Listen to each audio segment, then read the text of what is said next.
Fala galera, beleza? Eu sou a Tabata, executiva de vendas aqui da Vise, e eu tô aqui com o Elcio, CEO da Vise. Tudo bom, pessoal? E com o Fábio Paradella. E aí galera, beleza? Ele é o gerente geral daqui da Vise. E a gente tá aqui para gravar um podcast, esse aqui é o primeiro de uma série de podcasts com o lema Simplificando o Digital. E o Elcio vai dar umas dicas pra gente de como a transformação digital precisa ser descomplicada. Elcio, eu tenho algumas dúvidas aqui que eu acho que pode ser a dúvida de quem está ouvindo a gente. Legal.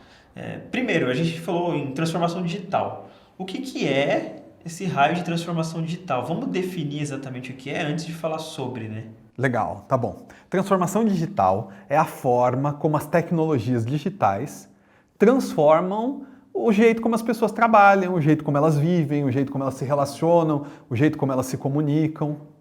Então, a transformação digital é, por exemplo, a forma como você se locomove hoje. Muita gente hoje usa Uber para se locomover. Eu mesmo uso bastante. Então, Uber ou aplicativos, né? Sim. Tem outros aí. Então, mudou o jeito de você ir de um lugar para o outro. Por quê? Porque a tecnologia digital permitiu isso. A forma como você se relaciona com a sua família mudou. Então, eu me lembro que eu estudei no internato e eu tinha um guia na semana, que era aquele guia e horário que eu ligava para casa. Porque era caro ligar. A gente não tinha acesso a um telefone. Então. E hoje você tem um amigo na Europa e você pode falar com ele, vendo o rosto dele todo dia. Sim, pessoal alguma. Então, o digital mudou o jeito como as pessoas vivem. Transformação digital tem a ver com isso. A gente fala de transformação digital nas empresas, mas nada mais é do que aplicar essa mesma ideia nos processos de negócios, na forma como as empresas funcionam. Tá. Porque as pessoas geralmente relacionam a transformação digital a marketing digital. Não tem necessariamente, não é só isso, né? Não, vai muito além disso. Isso, marketing digital está dentro da ideia de transformação digital, por quê? Porque o digital transformou a produção, transformou o atendimento, transformou o marketing. Legal. Então, eu sei que transformação digital tem mais a ver a nossa vida do que especificamente só marketing digital. Mas tem muitas pessoas que quando ouvem a expressão transformação digital se assustam porque elas acham que é uma coisa complicada. Transformação digital é complicada? E por quê? Pode ser, mas não precisa, tá? Tá. Então, transformação digital é a transformação causada pela tecnologia. Tecnologia pode ser simples e complicado. O ideal, e como é a gente que está construindo, o ideal é a gente construir sempre as coisas o mais simples possível. Tá. Então, transformação digital pode ser algo muito complexo? Pode, mas não precisa começar complexo. Pode ser muito simples. Mas quando você fala em complicado, você está falando em complicado da porta para dentro ou da porta para fora? Porque tem duas pessoas envolvidas, sempre tem quem faz e quem recebe. É complicado para quem faz ou complicado para quem recebe? As duas coisas, na verdade. Por quê?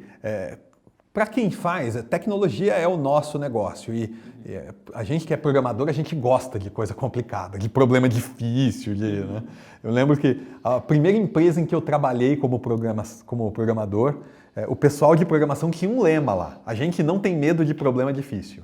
Sim. Eu achava isso muito legal, porque de fato a gente resolvia coisas muito complexas lá, é parte do negócio, do trabalho. Sim. Já da porta para fora, para quem está recebendo produtos, tecnologias, serviços, quem está tendo a sua vida transformada pelo digital, pode ser complicado ou não. E aí sempre é uma relação de custo-benefício. Sim. Geralmente é mais barato e mais efetivo construir coisas simples, coisa fácil de usar. Sim. Produto digital que dá certo, que funciona, é aquele que você não precisa explicar. Mas, eventualmente, você vai ter situações em que, por exemplo, eu tenho uma empresa de engenharia que faz monitoramento de refrigeradores. Tá, bem específico. E eu preciso de uma plataforma digital para automatizar os processos que hoje são feitos manualmente. Okay? Essa plataforma digital não vai ser simples. Nem para quem está usando. Nem para quem está usando. Por quê? Porque o processo não é simples. Mas eu acho que a tendência de quem está recebendo é querer algo simples, o mais simplificado possível, ou não? Sim, e na verdade, assim, se eu estou falando de uma plataforma que é para engenheiros usarem, não vai ser simples do ponto de vista do leigo. Eu vou olhar e vou falar, nossa, que negócio complexo. Então. Mas não vai ser mais complicado do que o que ele faz no papel. Então a gente... Por isso que tem transformação. Sim.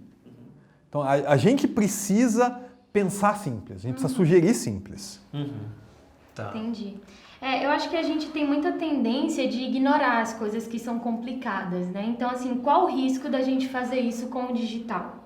O risco de ficar para trás, Tabata, porque se você parar para pensar bem, a transformação digital não é uma modinha, não é um negócio que, puxa, agora eu vou acrescentar transformação digital no meu negócio. Ela já está acontecendo. Se você não está fazendo transformação digital na sua empresa, seus funcionários estão. Eles estão se falando pelo WhatsApp, eles estão movendo as coisas para a nuvem e aos poucos o digital está chegando. Né? O mundo está assim.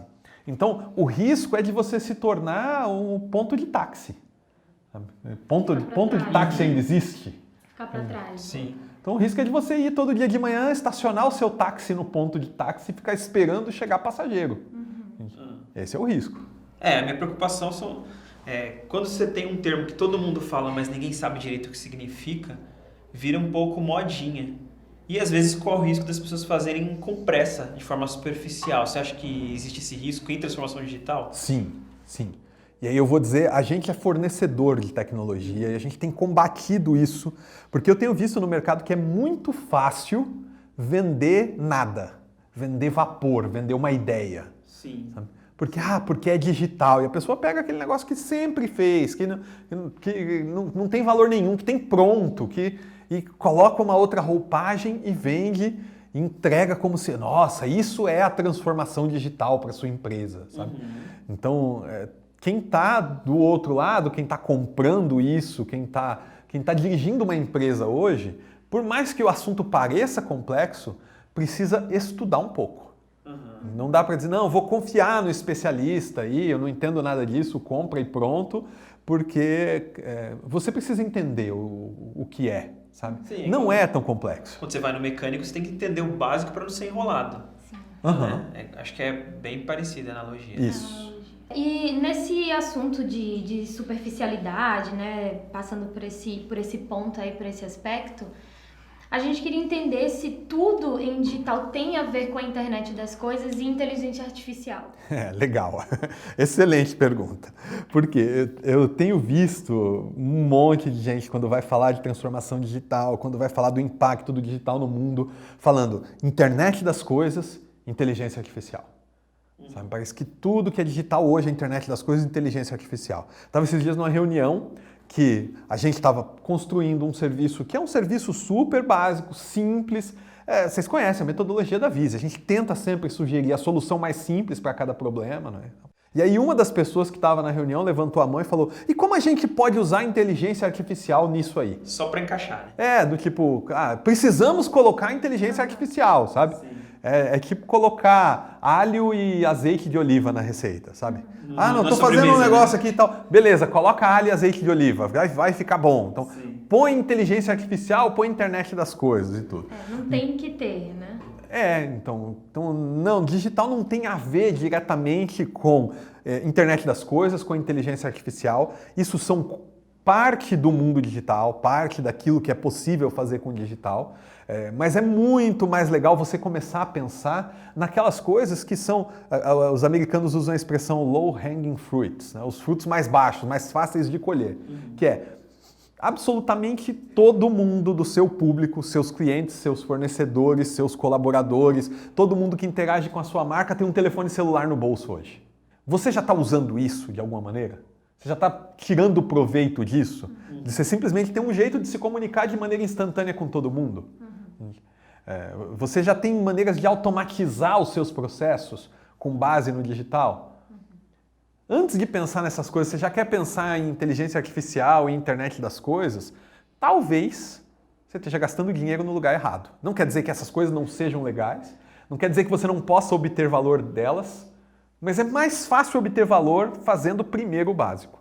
Eu já vi um monte de séries no Netflix, por exemplo, de ficção científica que todos que falam do futuro têm internet das coisas, têm inteligência artificial. E parece uma fixação, as pessoas têm uma fixação por isso, como se você vendesse isso para uma grande empresa, o diretor da grande empresa vai conseguir justificar lá dentro, é um grande projeto, é inovador. Por quê? Porque tem internet das coisas, porque tem inteligência artificial. Isso não parece um risco, essa fixação por essas duas coisas, por exemplo, como internet das coisas, inteligência artificial? Sim, é fácil de enrolar, né? Uhum. De dizer... eu me lembro quando começou... Quando eu me dei por gente, comecei a ler sobre história em quadrinhos, né? Uhum. E todas as histórias em quadrinhos tinham a ver com radiação. Lembra disso, não? Sim. O Homem-Aranha tinha sido mordido por uma aranha radioativa. Sim. O Hulk tinha tomado uma carga de raios gama. Uhum. Tudo tinha a ver com radiação. Sim. Né? E aí isso mudou, você já reparou? Os super-heróis hoje tudo tem a ver com genética, com Sim, alteração no genoma, com mutações genéticas. Modinha, né? Né? Uhum. Esse tipo de coisa que cola muito fácil, né? Qualquer coisa que você dissesse radiação, as pessoas acreditavam. Uhum. Não, foi a radiação que fez isso, foi a radiação que fez aquilo e tal. E eu tô vendo gente hoje entregando coisas. Quer ver um negócio? Vou citar um exemplo. Chatbot. Eu tô vendo gente entregar chatbot que é basicamente uma ferramenta de busca, uma boa busca, bem construída e tal, mas uma busca numa interface conversacional. Uhum. O chat não é um robô que entende o que você está dizendo, nada Ainda disso não. né? Que vai É interagir só uma com busca. tudo, Já né? tem ferramenta para ter um robô Sim. que entende o que você está dizendo, mas tem muita gente aí que não precisa disso e que está entregando ali uma interface conversacional que é uma busca, na verdade. Uhum. Só que na hora de vender, você diz, não, é um chatbot com inteligência artificial. Quando você vai ver no projeto, puseram uma inteligência artificial ali para, sei lá, botar uma autocorreção de palavra, esse tipo de coisa, sabe? Porque não precisava de fato, mas ajuda a vender, né? Mas isso também é um risco, porque se gera expectativa da porta para dentro, talvez gere da porta para fora. Se o cara entra num chat e parece que o chat é um robô inteligente, e ele começa a conversar e o chat é burro, ele também se frustra. Vai Sim. frustrar. Né? Eu entrei esses dias numa companhia aérea, não vou dizer o nome da companhia aqui e tal, né? Mas era muito impressionante, assim, você entrou no site da companhia aérea, né? Um dos casos de uso mais comuns é comprar passagem. Sim. Eu acho que a maioria das vezes que eu entrei no site de uma companhia aérea foi para procurar passagem. Sim. E aí eu entrei no site e perguntei, porque tinha um chatbot lá e tal, você vai saber qual é a companhia, você que está assistindo aí, se costuma navegar, já deve estar sabendo. Mas aí eu digitei o seguinte, quanto custa uma passagem para Salvador? Uhum. Falei, deixa eu perguntar pro robô aqui então, né? Ver se é mais legal do que ficar preenchendo essas coisinhas aqui e tal. E o robô me perguntou, me respondeu com, aqui está uma informação que pode te ajudar, 2 pontos e um link. Informações sobre o aeroporto Luiz Eduardo Magalhães em Salvador. Uhum. Sim. É uma busca, ele não entendeu nada do que eu estava Faz falando. tipo uma leitura de palavras-chave, é isso? Isso, é uma busca. É basicamente uma busca. Ele olhou lá e falou, aeroporto Salvador. O que eu tenho sobre o aeroporto Salvador no banco Aí de ele dados? joga. Tenho aqui, ó. Saiba sobre o aeroporto de Salvador. E se ele não consegue fazer a pesquisa da viagem, da passagem, ele não consegue fazer nada, né? Sim. Pelo jeito. E isso é extremamente frustrante, porque é o caso de uso mais... Mais simples, né? Óbvio. E o mais valioso para a companhia, sabe?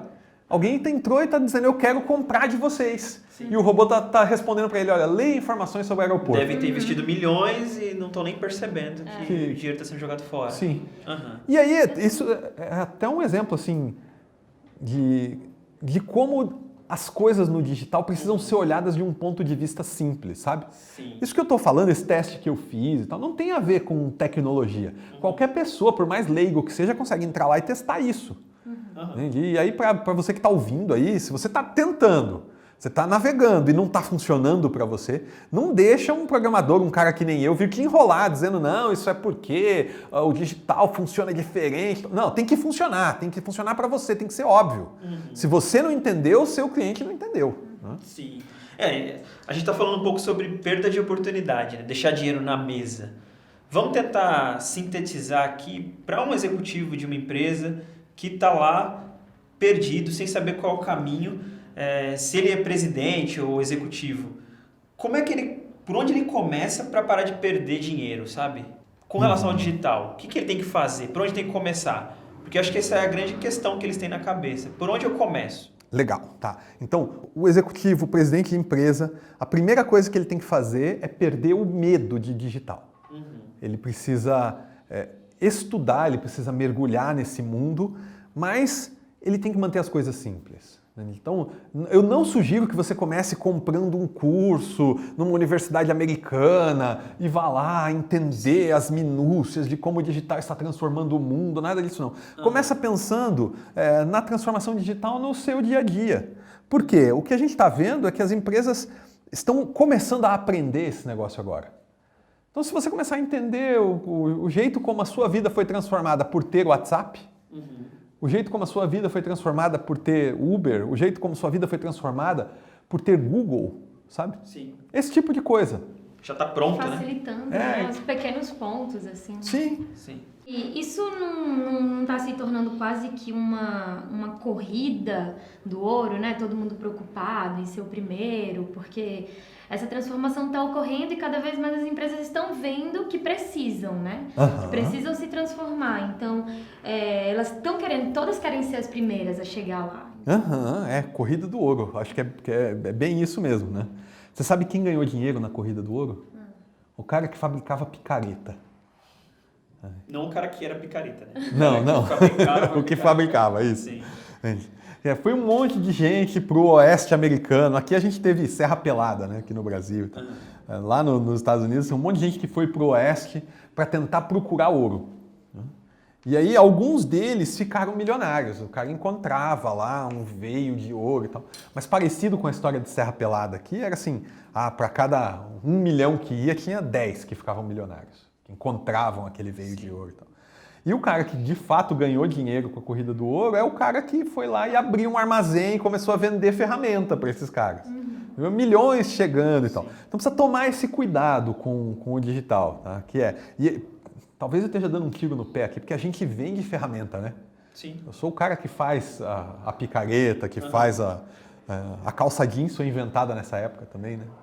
Entendeu o pessoal que ia lá e tal. Mas é preciso tomar cuidado com isso. Por quê? Porque tem que fazer sentido para a sua marca, para a sua empresa, para o seu negócio. Sabe? Cada movimento que você for fazer tem que fazer sentido. Sim. Então, está se tornando meio que uma corrida do ouro, sim. Um exemplo que eu podia citar é o exemplo daquele jogo, o Second Life. Conheceu o Second Life? Não. Eu lembro dele. Não joguei, mas lembro. Estava até muito nova para Second Life. Sim. E aí foi uma febre de empresas criando sedes no Second Life. Do tipo, visite o nosso escritório no Second Life. Visite a nossa loja no Second Life. Isso que engraçado. Propaganda. Sim, e eu lembro um monte de gente vendendo esse serviço para empresas. Porque o sujeito executivo de uma empresa não vai ele entrar e criar a sede da empresa dele no Second Life, nem sabe jogar, nada disso. Então tinha gente que o cara sabia jogar o joguinho, chegava numa grande empresa e cobrava lá um bom dinheiro para criar a sede da empresa no Second Life. Como se fosse um site, né? Isso, como se fosse a criação de um site, exatamente. Sim. Eu me lembro um caso icônico de uma companhia aérea que montou uma loja virtual no Second Life. Você podia entrar lá e conversar com um atendente da companhia, etc. Só que no Second Life tem um detalhe curioso, o seu bonequinho pode voar. Você precisa ir de um lugar para o outro, você pode ir voando. Não tem muita demanda. Ou pelo menos na época podia.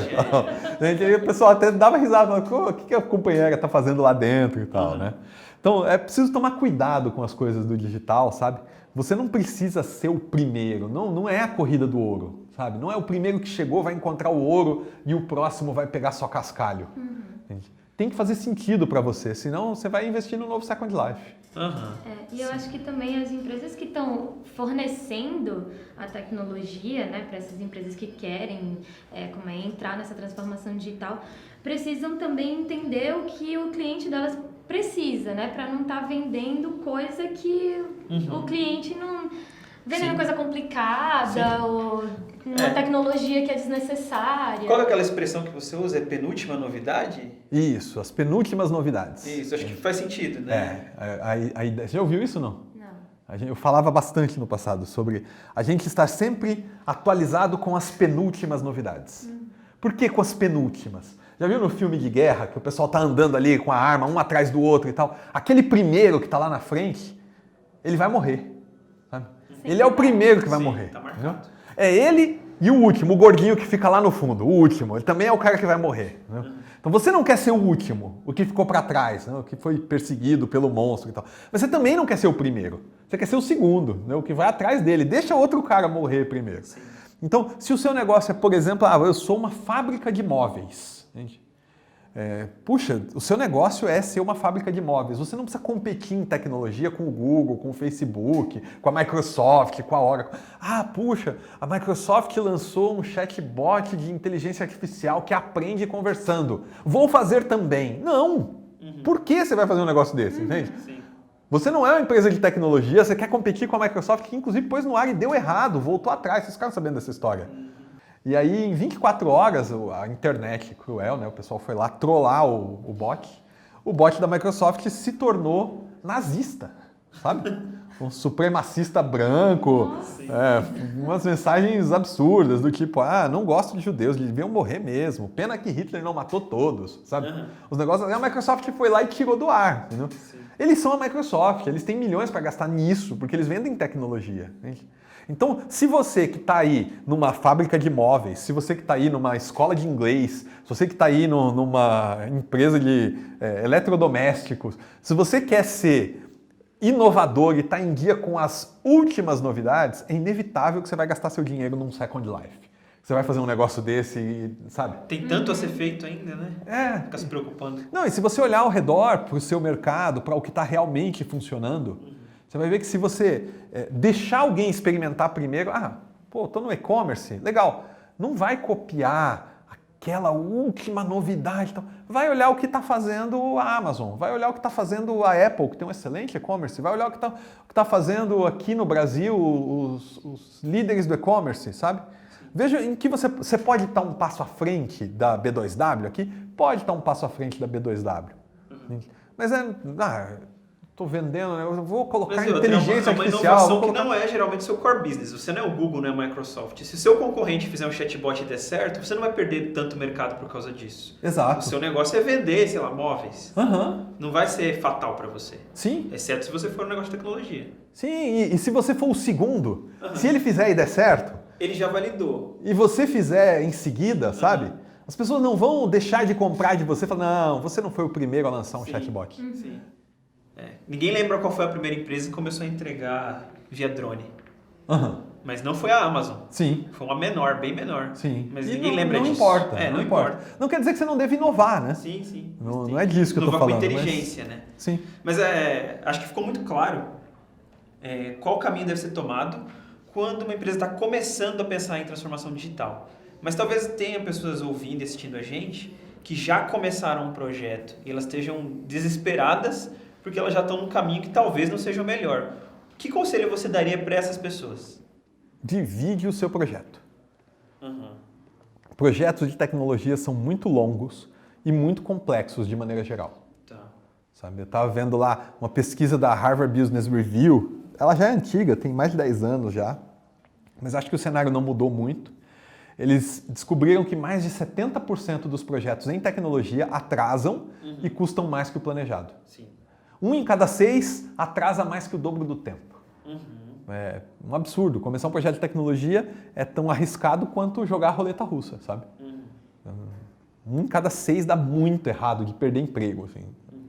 Então, por que isso acontece? Porque projeto de tecnologia geralmente é superdimensionado. É aquele negócio, puxa, eu vou ter que justificar um investimento, é difícil conseguir investimento, é difícil conseguir CAPEX para investir em tecnologia, então eu vou fazer um business case gigante, vou colocar nesse projeto todo o meu escopo, tudo que precisa, e você propõe aquele mega projeto e você vai fazer uma grande entrega daqui 6 meses, daqui 9 meses, sabe? Sim. Isso é a receita do fracasso. Porque você está comprando um intangível, é muito diferente de você pedir para alguém construir um prédio para você, ou fabricar um veículo, sabe? Sim. É muito diferente. Não é uma linha de produção, né? Não é uma linha de produção, Sim. Exatamente isso. Cada um tem um problema diferente. Então o que você tem que fazer? Pega esse projeto de 6 meses, de 9 meses e quebra ele em projetos de 2 semanas. E diz, olha, disso tudo que eu vou ter daqui 9 meses, daqui 2 semanas, o que dá para entregar? Sim. E aí tem você... um nome nessa metodologia. Sim, são os métodos ágeis, na verdade. A gente aqui na Visi usa o Scrum, né, que é um jeito de fazer isso. Tem vários jeitos de fazer. A ideia básica por trás de todos é essa, ao invés de eu investir todo o projeto durante 9 meses de trabalho, para daqui 9 meses nascer o bebê, e aí, deu errado, atrasou, não sei o que, nesse período todo eu estou no escuro, eu não sei. Eu construo alguma coisa em 2 semanas que eu consigo usar. Natal, né? E isso é bom que o cliente ele já tem um mínimo produto viável em aí 2 semanas, ou então mais, no caso, 1 mês, mais 2 semanas, né, 1 mês e tal, com que ele pode trabalhar. Ele já tem uma entrega de valor antes, e ele consegue também ir definindo prioridades, tipo, agora eu quero isso, a partir nesse mini, porque são mini projetos, né, de 15 dias aí. Então, assim, nesse próximo mini projeto eu preciso agora disso, a minha prioridade é essa daqui. É a lógica da startup enxuta, né, que se encaixa com o Scrum. Isso, é isso mesmo. Isso tem 2 grandes vantagens, tá? A primeira vantagem é que você começa a obter retorno do seu investimento logo. Sim. Então você não vai ter todo o retorno com 2 semanas de trabalho. Mas você já vai ter retorno. Você vai começar usando o princípio de Pareto para escolher, sabe? A ideia dos 20% do esforço que vai dar 80% do resultado. Sim. Então você para e pensa, nossa, eu tenho um produto gigante aqui para construir, mas se eu construir só isso aqui, eu já vou automatizar processo, já vou melhorar a vida do meu colaborador, do meu cliente, já vou ter retorno disso. E retorno não é necessariamente dinheiro. Não é necessariamente dinheiro, mas geralmente ele impacta em ponteiros de negócio. Entendeu? É dinheiro, é economia ou venda. Sim. Tem que tomar cuidado um pouco com a ideia de pode não ser dinheiro. Pode não ser dinheiro imediatamente, mas na verdade num negócio, no fim das contas... Isso. Você quer mexer os ponteiros de negócio para no final mover o ponteiro do lucro. É isso que você está fazendo, né? Mas, então, eu estava falando de 2 vantagens, tem a ver com isso. Uma vantagem é você começa a obter retorno rápido. Você começa rápido a já melhorar os seus processos de negócio, atender melhor, vender mais, ou seja lá qual o objetivo da sua ferramenta. O segundo é aprendizado. Você começa a validar o que você está fazendo, você diminui seu risco. Por quê? Quando a gente está falando de digital, a gente está falando que montar um produto digital complexo é mais ou menos como os planos do Coyote para pegar o Papalégua, sabe? Que ele ficava ali numa prancheta desenhando e planejando e não, vai cair uma bigorna aqui, vai ter um negócio que cai numa tábua, que derruba, que vai matar o Papaléguas lá no final. Sim. E aí, no final, alguma coisinha no plano dava errado. Então, quando você monta um produto digital complexo, você é o coiote correndo atrás do Papaléguas. Não vai conseguir, vai dar algo no meio do caminho e dar errado. Se você quebra o seu produto em pequenas partes, você começa a descobrir, não, isso aqui não é do jeito que eu planejei. Vamos ajustar a rota, vamos ajustar o jeito de funcionar, vamos ajustar o escopo do projeto. E é melhor perder 10 dias de trabalho do que 9 meses, né? Sim. Se você perde 10 dias de trabalho num projeto de 9 meses, na verdade você está economizando. Você está economizando o esforço do final. Muitas vezes, no meio do projeto, a gente descobre que o escopo devia ser menor. Que fazendo menos a gente pode obter o resultado proposto. Sim. Agora, se você tem que fazer tudo para entregar, para depois testar no mundo real, você nunca vai descobrir um negócio desse. Sim, faz sentido. Beleza? Sim. É isso? Sim. Acho Tá que bom sim. por hoje? Acho que tá bom. Valeu. Legal. Então é isso aí. Se você gostou desse programa, compartilhe o programa. Envia para os seus amigos aí. Não sei se você está assistindo aí no YouTube ou está ouvindo no seu player de podcast preferido, mas você pode compartilhar o link visie.com.br/simplificando. visie.com.br/simplificando. Envia também lá nessa página os seus comentários, a gente quer saber o que você achou, dúvida, pergunta, coisas que você quer que a gente diga no próximo programa e valeu! Valeu!